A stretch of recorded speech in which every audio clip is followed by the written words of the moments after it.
Em instantes, Jornal do Boris, com Boris Casoy. Um jornal independente e apartidário. Um sobrevoo pelos principais fatos do Brasil e do mundo. Política, economia, cultura e esporte todas as manhãs. O Jornal do Boris começa daqui a pouco, às 8 horas. Enquanto isso, você que assiste pelo YouTube, não deixe de se inscrever no canal. Deixe seu like nos vídeos, seus comentários e lembre-se de ativar o sininho para ser notificado sempre que postarmos um novo vídeo com as análises precisas de Boris Casoy sobre os temas mais importantes do noticiário. Para você que acompanha pelo Facebook, curta a página oficial e deixe seus amigos bem informados, compartilhando sempre nosso conteúdo diário. No Twitter, o perfil oficial de Boris Casoy é o @bcasoyoficial. O Jornal do Boris começa já, às 8 em ponto. Você está convidado também a seguir o perfil oficial no Instagram, buscando por @Jornal do Boris Verdade. Lá você encontra fotos raras, objetos antigos da coleção particular de Boris Casoy e fica por dentro do cotidiano deste jornalista com mais de 60 anos de carreira.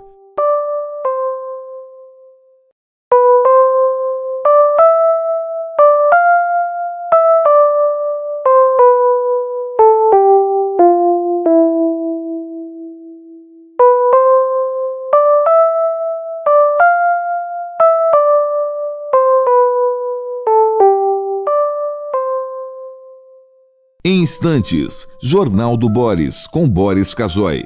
Um jornal independente e apartidário. Um sobrevoo pelos principais fatos do Brasil e do mundo. Política, economia, cultura e esporte todas as manhãs. O Jornal do Boris começa daqui a pouco, às 8 horas. Enquanto isso, você que assiste pelo YouTube, não deixe de se inscrever no canal. Deixe seu like nos vídeos, seus comentários e lembre-se de ativar o sininho para ser notificado sempre que postarmos um novo vídeo com as análises precisas de Boris Casoy sobre os temas mais importantes do noticiário.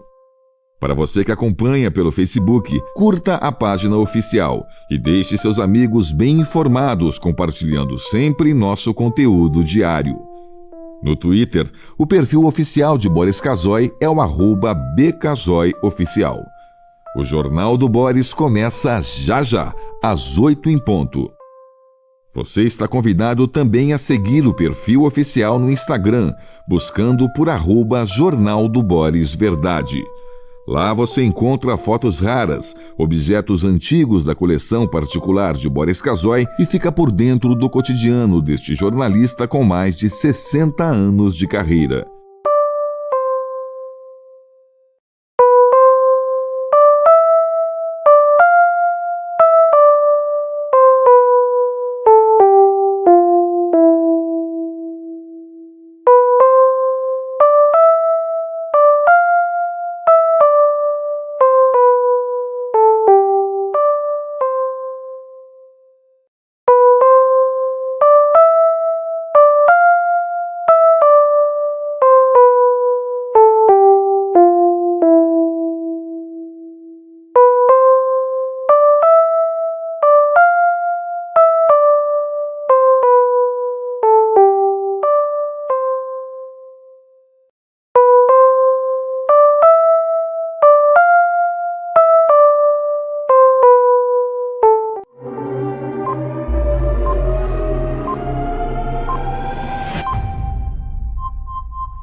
A partir de agora, passando a limpo as notícias do dia no Brasil e no mundo, está no ar o Jornal do Boris. Bom dia, muito bom dia. Está no ar o Jornal do Boris. O Jornal do Boris é um sobrevoo pelos principais acontecimentos do Brasil e do mundo a partir das primeiras páginas dos jornais. Hoje, o Brasil continua agitado, muito agitado, com o começo do cumprimento das penas dos acusados, dos condenados por tentativa de golpe. Não se sabe ainda exatamente qual vai ser a reação popular. O que vai se armar, se é que se vai armar alguma coisa, em defesa do ex-presidente Bolsonaro e de outros presos. Enfim, o panorama político está se modificando. Para onde vai? Tem muita gente tentando adivinhar, mas é muito difícil. Neste momento, os olhares se voltam para o Palácio do Planalto em 2026. Quer dizer, toda essa trama, todo esse julgamento, toda a movimentação política, na verdade, está baseada no caminho na tentativa de achar um caminho para 2026. Nas hostes da direita, vai se fixando a candidatura do governador Tarcísio de São Paulo. Ele ainda, pelo menos oficialmente, não aceitou, mas vão sendo criadas as condições. E a primeira delas é que o ex-presidente Bolsonaro apoie a candidatura. Isso é visto na direita como condição sine qua non para um sucesso, para um possível sucesso da candidatura de Tarcísio. O presidente Lula aproveita-se do momento difícil da direita brasileira e faz uma incursão na tentativa de melhorar a sua imagem. Hoje, por exemplo, está marcada a assinatura da questão do imposto de renda reduzido para quem ganha até R$5.000 e para quem ganha também até 7.500 tem algumas vantagens. Tudo muito complicado, difícil de destrinchar, até porque o mundo também está sofrendo modificações. A política internacional, quando a gente consegue compreender, a partir das confusões e da bipolaridade multipolaridade do presidente Trump, a gente fica sabendo que o multilateralismo está murchando neste momento, e o mundo está novamente sendo dividido entre zonas de influência, entre países. Tem um comentário que eu vou citar daqui a pouco a esse respeito, do ex-embaixador brasileiro Barbosa em Nova York, que focaliza essa questão da modificação do panorama mundial. E nesse quadro, nós vamos assistindo pela primeira vez militares no Brasil sendo presos por tentativa de golpe de Estado. Eles continuam negando, há fatos, e quando os fatos gritam na frente deles, a resposta é: eu pensei, e pensar é crime. Não é bem assim, mas tem gente que sustenta essa posição, né? E o bolsonarismo se lança, contudo, a uma tentativa que, por enquanto, é uma miragem de conseguir a anistia. De conseguir a anistia total e completa para Bolsonaro e para os outros que foram condenados por golpismo. Não sei se isso vai dar certo, me parece uma tarefa quase impossível, para não dizer impossível, mas tudo pode acontecer. Como diziam os políticos mineiros, ou Tancredo, enfim, atribuído a vários deles, a política é uma nuvenzinha. Você olha, é uma coisa, você olha de novo, já tem outro desenho, outra formação. Vamos para as manchetes. Bolsonaro e generais começam a cumprir pena pela trama golpista. É a Folha, a linha fina, essa linha que vem aqui embaixo é: STF encerra processo e determina detenção de condenados. Ex-presidente continuará na sede da PF. Pela primeira vez, militares são presos por golpe. Defesas dizem que vão recorrer. Recorrer é quase cumprir tabela, viu? Não vai adiantar. O Supremo firmou uma posição técnica e tem uma conhecida e reconhecida má vontade com Bolsonaro. Isso tem mesmo. Bolsonaro contribuiu para que isso acontecesse, mas tem mesmo, e eu acho que o Supremo, se estiver com a alma dividida, se Deus não tocar no coração dos senhores ministros, é contra Bolsonaro desde sempre. Está aqui, ó. Estadão. Bolsonaro começa a cumprir pena por tramar golpe. Processo é encerrado. Pela primeira vez, ex-presidente e militares são presos por tentar golpe de Estado. O STF determina que deputado foragido perca o mandato. Pronto. Deixa eu mostrar o Globo para você.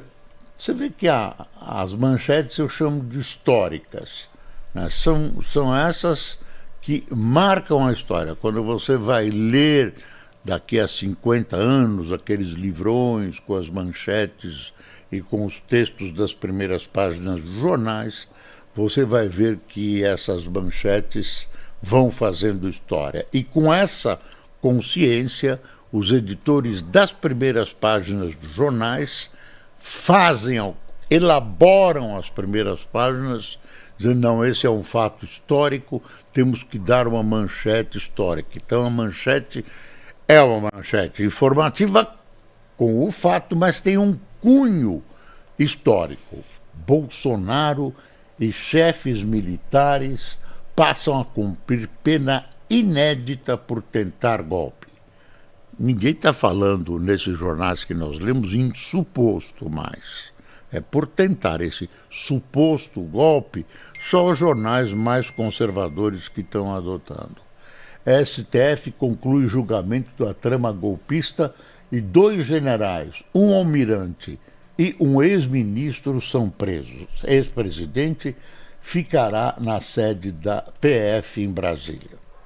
Então, retomando agora, tenta-se anistia.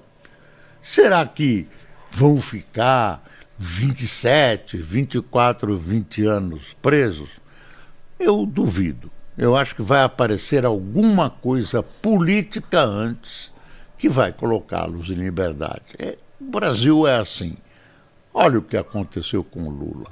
Foi condenado em todas as instâncias do judiciário possíveis e imagináveis. Foi preso, estava preso cumprindo pena e hoje está na presidência da República. Ele se diz, e seus companheiros dizem que foram inocentados, mas não foram. O Supremo, de repente percebeu que havia erros formais, especialmente um grande erro formal, em que o julgamento se dava numa área, 13º, ia dizer 13º distrito, que se dava em Curitiba, e devia ter sido em outro local. Enfim, erros formais. Mas as condenações, houve condenações sim, né? Cheias de provas, recheadas de documentos, confissões, denúncias, esse tipo dedações. Imagine bobagem, Boris. E houve uma série de coisas que de repente, o homem é presidente da República e o Supremo diz meia culpa, nós erramos e tudo isso. É o Brasil. Escreve, não vão ficar assim 27 anos. Imagine, tem um monte de atenuantes, tem um monte. E digamos, por exemplo, que alguém da direita ganhe a eleição, de repente pode anistiar todo mundo, pode perdoar, pode usar a concessão da graça, né? De perdoar todo mundo. A Dilma perdoou um monte de gente, o Zé Dirceu foi perdoado. Quer dizer, e está aí dando as cartas no PT. Então, isso pode acontecer com tranquilidade. Agora, a carreira do Bolsonaro, vamos ver até que ponto vai o desgaste dele. Nesse momento, ele está em knockdown, levou um soco e está dormindo por alguns instantes, né? Está adormecido por alguns instantes, mas ninguém sabe.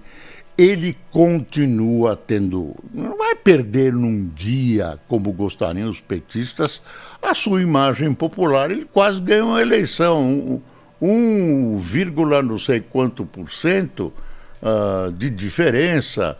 Ele é um líder, queiram ou não queiram, ele é um líder popular importante. Ninguém sabe como as coisas vão se mover. Por isso mesmo, ele precisa ser tratado, por enquanto está sendo tratado, com dignidade de um ex-presidente da República. Não pode ir para a Papuda, né? Não pode ser tratado como um preso comum, como o Lula não foi. Então hoje ele está num lugar digno, como os generais estão sob o patrocínio, sob o manto do Exército, segundo a lei, sob o manto militar das Forças Armadas, em quartéis, etc., como manda a lei. Hoje eles vão ter audiência de custódia. Não vão a tribunal nenhum, a audiência será feita à distância, pelo menos é essa a informação. Uma coisa que se cuidou, e eu acho civilizado, é que não houve espetáculo midiático, o cara sendo conduzido amarrado, com bola nos pés, nada. Foi tudo tranquilo, civilizado. Alguma coisa tem que ser civilizada no Brasil, né? E pronto, né? Tem o valor aqui, olha o valor. Moraes declara fim do processo da trama golpista e Bolsonaro começa a cumprir pena de 27 anos. Ex-presidente ficará na superintendência da PF em Brasília, onde está detido desde sábado. E aí começam as análises. Militares condenados podem perder a patente. Pronto, tem sobre isso tem um monte de coisa. Claro que os defensores de Bolsonaro e dos outros condenados dizem que o processo é um processo autoritário, nulo, não anulável. Faz parte, é assim que acontece, mas está decretado, né? Não tem jeito, está decretado. Entre mentes, né, por que não foi escolhido o seu candidato? O senador Alcolumbre, presidente do Senado, põe em pauta um decreto que o governo tremia ao ouvir falar. Então, Senado aprova a lei bilionária depois de Lula indicar Messias. Os senadores aprovaram projeto de lei sobre aposentadoria de agentes de saúde com custo de 25 bilhões em 10 anos. o texto colocado em pauta pelo presidente da Casa, Davi Alcolumbre, do União do Amapá, após indicação de Jorge Messias ao STF. Ele era o Rodrigo Pacheco, o candidato dele. O Estadão faz um editorial hoje dizendo que é prerrogativa do presidente da República, que ele não tinha que se meter em política, né? Ele pode indicar. E aí ele diz que não se vingou e tal, que esses funcionários merecem, como os outros, essa aposentadoria, porque trabalham muito, são estoicos, maravilhosos e tal. Imagine se vocês acreditam que eu me vingarei? Eu não sou um homem vingativo e tal. O presidente do Senado falando, né? Claro que se vingou. Foi 2 horas depois, né? E você vê que a votação foi não sei quanto a 0, 57-0 no Senado. Ainda tem que ir para a Câmara.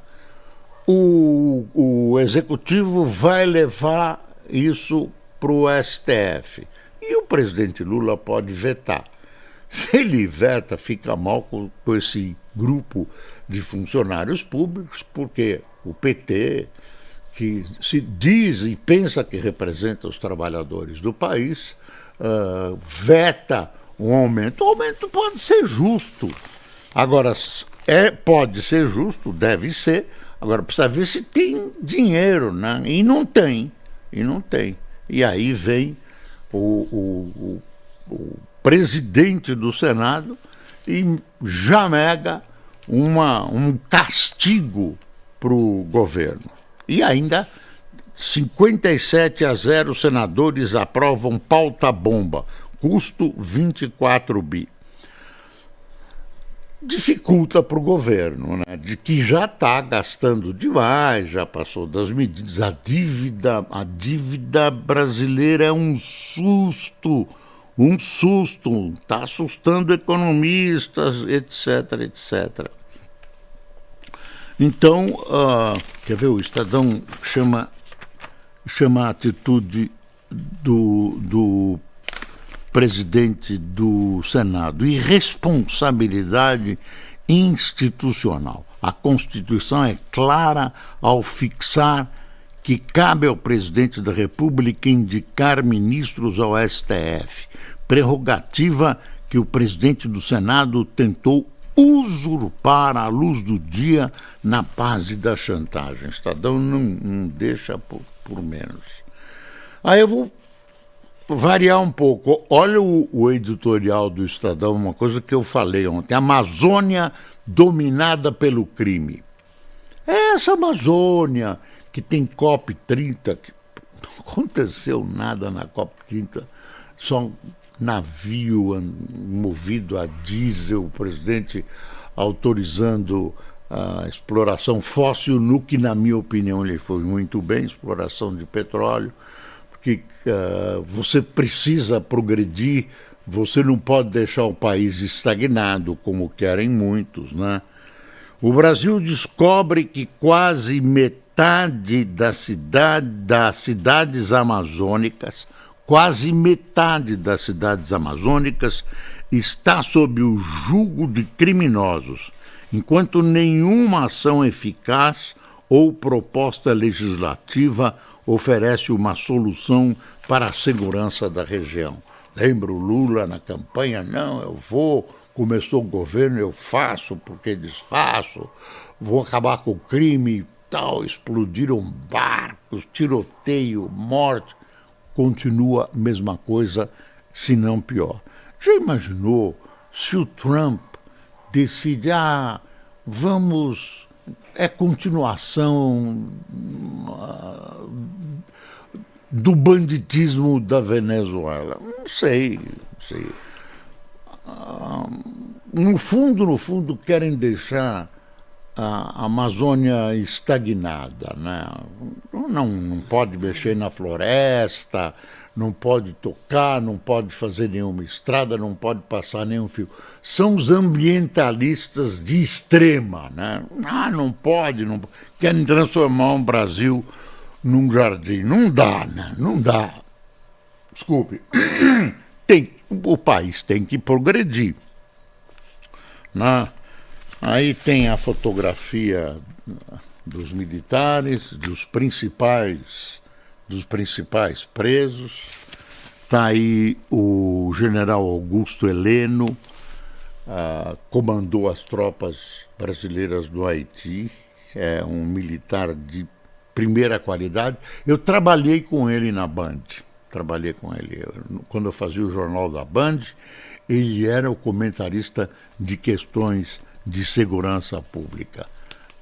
É um militar honrado e tecnicamente competente, agora está metido num golpe aí. Anderson Torres, o general pegou uma pena de 21 anos. O almirante Garnier, pena de 24 anos. Paulo Sérgio Nogueira, pena de 19 anos. E o ex-ministro Anderson Torres, pena de 24 anos. Deixa eu fazer uma observação aqui sobre morte. É chato, mas tem que registrar. Olha, tem a morte do Stephen Kunitz. Morre aos 70 anos o escritor e consultor de empresas Stephen Kunitz. Lembra, ele escreveu O Brasil que Dá Certo. Morreu na segunda-feira em São Paulo o consultor e escritor Stephen Kunitz, aos 79 anos. A causa não foi informada. Bacharel e doutor em ciências contábeis pela USP, ele era professor da Faculdade de Economia e Administração da mesma universidade e tinha mestrado em administração por Harvard. Perdemos uma figura muito, muito, muito interessante, infelizmente. Tem uma morte também do professor Afonso. Deixa eu pegar aqui, que uma extensa biografia na Folha de São Paulo. Foi embora, uma figura também da melhor qualidade. Você podia me ver a biografia dele, do professor Afonso. Tá aqui, ó. Morre aos 100 anos, jurista José Afonso da Silva, marco do direito constitucional. Autor de mais de 30 livros e professor emérito da USP, especialista, é descrito como um dos arquitetos da Constituição de 88 e foi campeão em citações no Supremo, jurista José Afonso da Silva. Esse era jurista mesmo, não advogado que é um juiz que acaba se dando o título de jurista. Tem um artigo, se precisar a gente volta à questão de hoje, tem um artigo interessante do embaixador Rubens Barbosa. Lembra? Ele foi embaixador em Washington, então ele faz um desenho muito interessante da situação no mundo. Ele chama o artigo, denomina-se A Nova Doutrina Monroe e o PT. A nova atitude de Washington para com as Américas cria grandes desafios para a política externa do PT. Então, claro que eu vou dar um pedacinho, mas eu recomendo esse artigo para quem quer ter uma fotografia muito boa atual do mundo. Ele diz que essa coisa, as coisas mudaram, deram uma voltada ao passado, até por causa dessa bipolaridade do Trump, vai para lá e vai para cá, e o mundo agora fotografia pode mudar em 15 minutos. O mundo está assim, uma divisão entre Estados Unidos, China, e ele inclui a Rússia. Tem gente que faz uma análise parecida sem incluir a Rússia. E eles têm áreas de influência. Ah, esse é meu quintal, esse é meu quintal, você não mexe e tal, cospe aqui, é a sua mãe, não é a sua. Eles vão brigando e se reconciliando de um lado e vão tocando. Mas o mundo fica dividido de maneira diferente. Aí ele vai citando coisas. No início de seu mandato, o presidente dos Estados Unidos ameaçou ocupar o canal do Panamá, renomeou o Golfo do México como Golfo da América. Nos últimos meses, medidas de força e de favorecimento, como o apoio a Javier Milei na Argentina, têm indicado o crescente interesse de Washington sobre a região.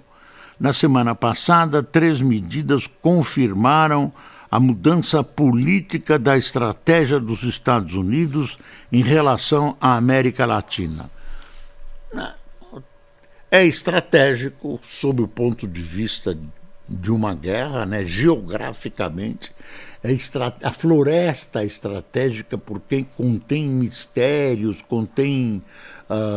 pode conter fauna e flora ainda a serem exploradas, remédios podem sair, pode ter petróleo, terras preciosas, tal.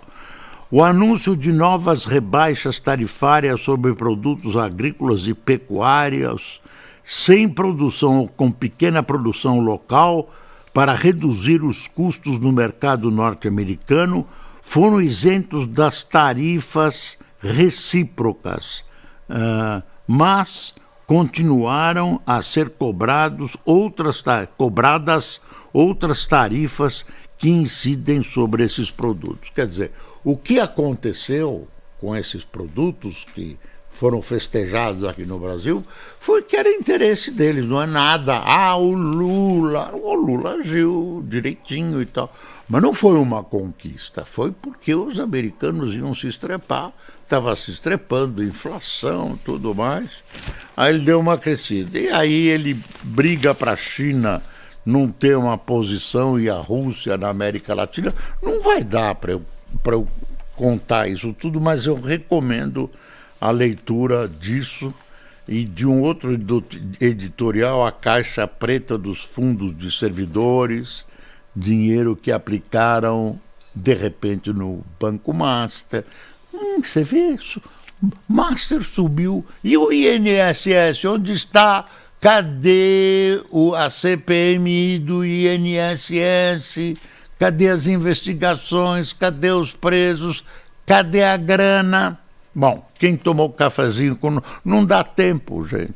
Quem tomou cafezinho conosco? José Carlos, Elisete da Silva, Vera Lúcia, Ramiro Bertoli, Edivaldo Souza, Tony Santos, Maria Gilma, Klinger Guimarães, Osíris Arruda, Gersino Nascimento, Nilton Leandro, Amarilda Faria, Anselmo Gaino, Lena Braga, Gabriel Barbosa da Gloriosa Taubaté. Tem feirinha domingo em Taubaté? Ainda não sei. Tem, mas não é mais aquela feirinha da Breganha, como era antigamente. Chama ainda a Feira da Breganha. Marcelo Folk, de Maringá, Douglas... eu não estou com... Líbio, de Paranaguá, e Milton Carneiro, de São Miguel do Guamá. Nossa, o Brasil é... De repente eu vejo cidades que eu não conhecia, você me desculpe.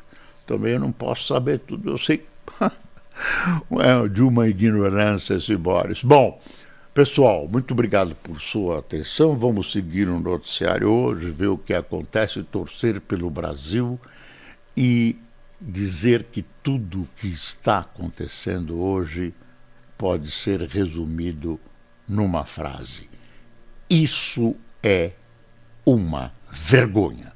Bom dia.